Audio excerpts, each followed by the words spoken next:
Wow, 52 sessions, a year's worth of weekly updates. You know, this campaign basically started as a kind of quick filler campaign while our DM recovered from an illness in hospital, and it was basically treated by the people at the table, still is treated by the people at the table if I'm honest with you, as a bit of a kind of meme campaign, just a little bit of a palate cleanser while we waited to get back to, you know, the proper campaign that we were playing through.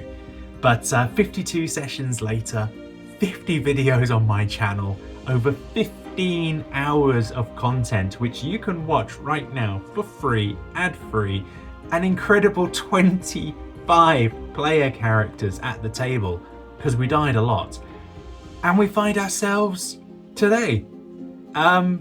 Yeah, honestly, this has been an incredible roller coaster and a lot of fun. So thank you. If you've been around for some of that time or all of that time, just thanks. Thanks for being here. It's really great to have you.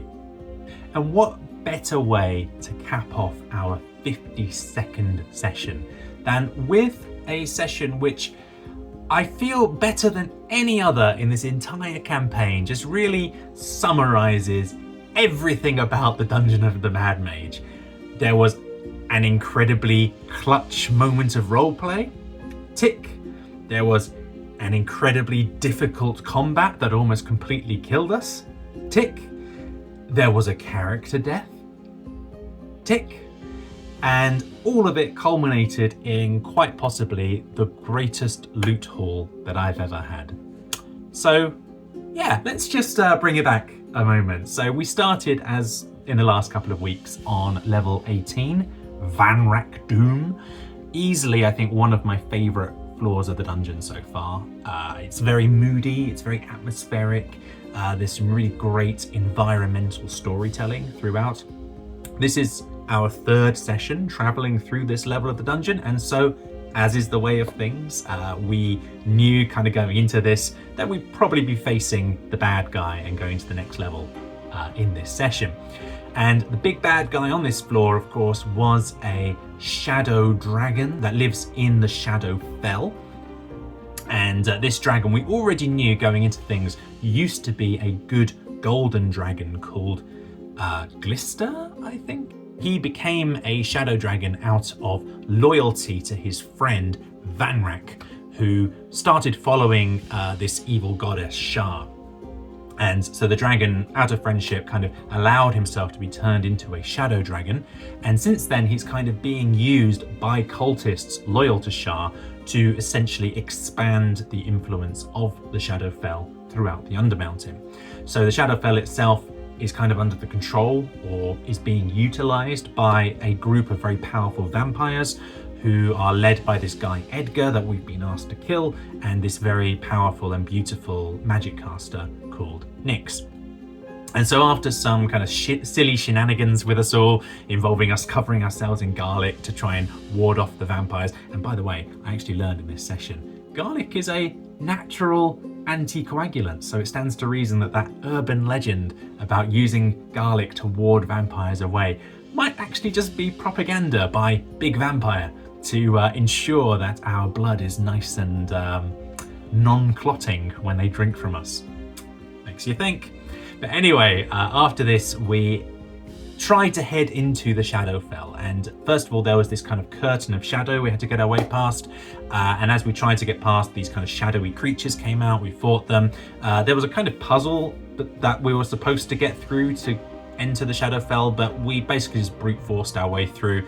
An athletics roll of 30, we pushed the door open, it's all fine.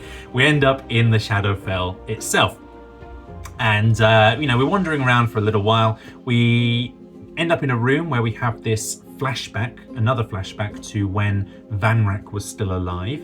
And it's a rather kind of sweet moment that we experience where he and his friend, the dragon, kind of share this moment where he gives him this ring that he has a very high sentimental value to him, and says, look, this ring is for you, keep it safe. We find the ring in the room. It's not magical, but it's worth something, so we keep hold of it. And at this point, we as the party kind of have this discussion amongst ourselves about the nature of this dragon, because we felt we're definitely going to go up against it soon. What do we do about it when we encounter it? Of course, this dragon used to be a gold dragon, and Auric in our party, he used to be a metallic dragonborn before he was reincarnated as a rock gnome. And so he's very keen to help this dragon. But so far, my character, Shield, he has only experienced evil dragons in his life. He's experienced red dragons, white dragons, and blue dragons. Very patriotic there. And they're all evil. And so he kind of asks, is it actually worth trying to save this dragon or not?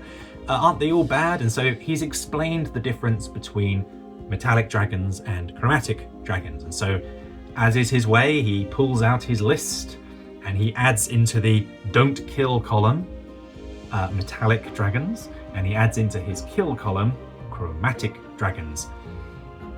Remember that for later. I mean, black is a colour, and I am very literal minded. So anyway, after this, we end up in this room with a bunch of dead bodies, and using Speak with Dead, we ask a few questions about what we're going to be up against soon, and we learn in a very roundabout way that these people that are here, they were actually part of an expedition sent by the Lady Moonstar, which was a Waterdavian novel related to Vanrak. They were traveling with his human fighter Portia, who wasn't actually there, blah blah blah, not super important, but yeah, they didn't realize that the Shadowfell was here. They were basically invited to discuss their surrender by the vampires, and then they died horribly. So there we go. And we learned a few things from them, like that there was a pet yeti down here and some other things like this of what we could come to expect. So at this point, we kind of knew everything that there was down here, and we were kind of prepared for what we were about to face. And shortly afterwards, lo and behold, we find ourselves in this kind of massive chamber face to face with the Shadow Dragon himself. And there are a bunch of other monsters in the room as well, kind of shadows and shades and ghosts and ghouls and things, but at first they're all kind of hanging back because this Shadow Dragon who's in charge is kind of curious to see what we are doing here. Doubly so because as we enter the room, it's very clear that we're non-hostile. We call the dragon by his real name, Glister. We say that we're here to help him, not to hurt him. So he holds back. He's kind of expecting something from us, or he's waiting to see what we do. But the question is, what do we do? You know, this would have been a good thing to discuss amongst ourselves, I think, before actually heading into this room, but that's not how our party works. So anyway, in that moment, I suddenly remember this sentimental ring that we'd found just a couple of rooms back.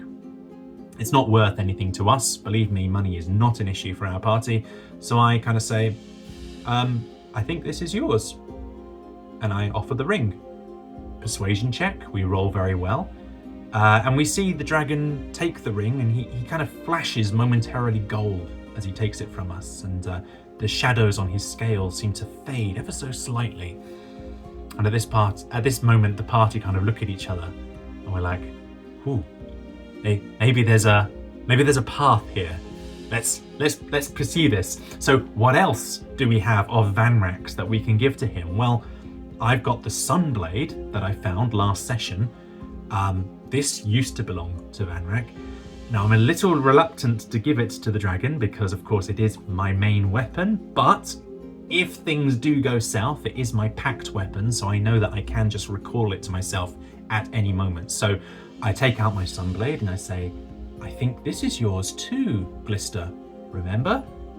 Another persuasion roll.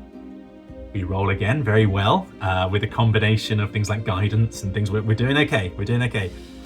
Again, we see him flash gold. Again, the shadows kind of retreat a little bit, and it looks like one more item, and we can bring him back to himself. But we don't have any more items of Vanrak's to give to him. In fact, I discovered later, when I was talking to the DM, that there were actually 2 more items of Vanrak's dotted around the level, but we never actually discovered those things. So what do we do? Well, we play by the seat of our pants.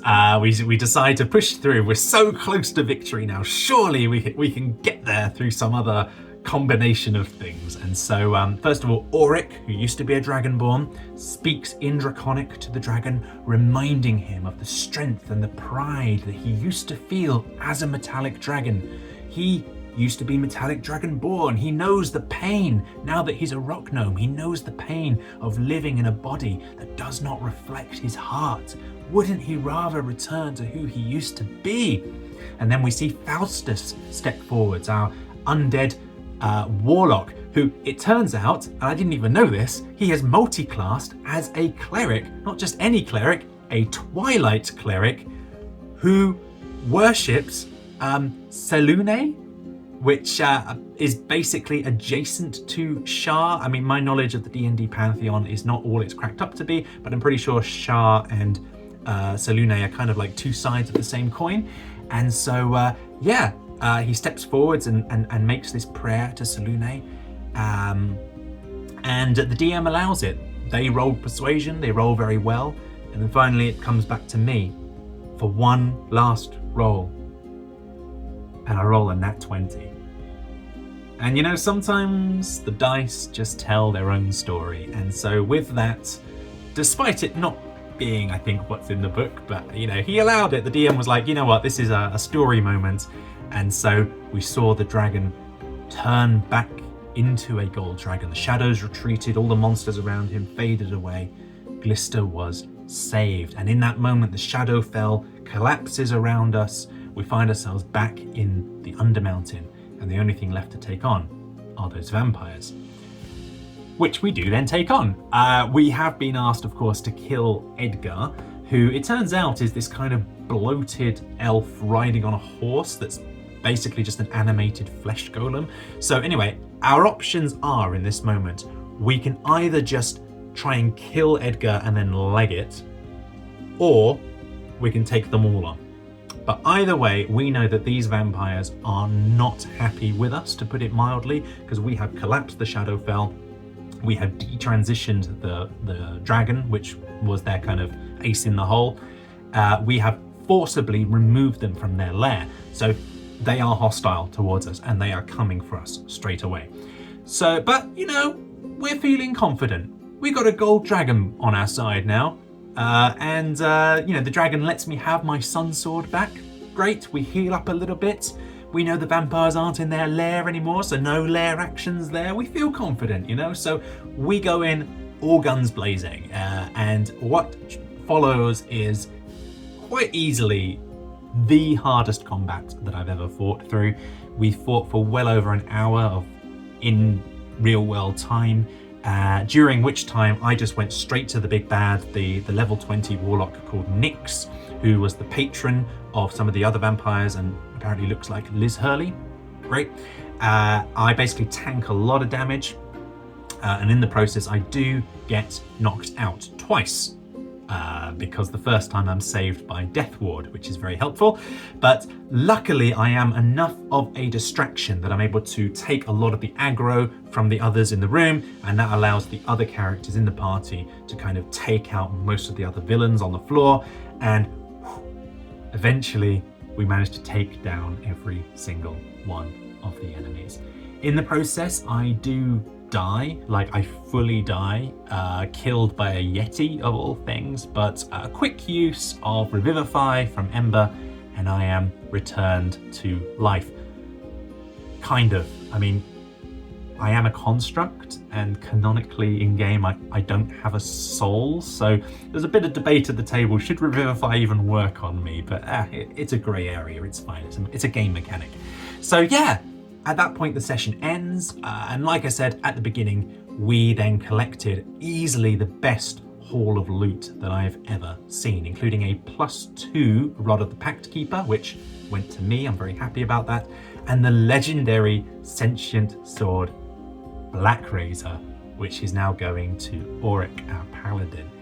And with that, level 18 is done, and we're going to head on now to level 19, which is a floor which I have been looking forward to for a long time now, because I've been promised Kuatoa, and that will hopefully lead to some very important character development for my character. So yeah, that's it. Thank you so much for watching this video until the end. Thank you for watching all of my videos if you have. If you liked this, do leave a thumbs up or a comment, consider subscribing, and hopefully another 52 sessions worth of recap videos will follow in due course. And other D&D related content as well. In the meantime, I will see you all next time. Take care.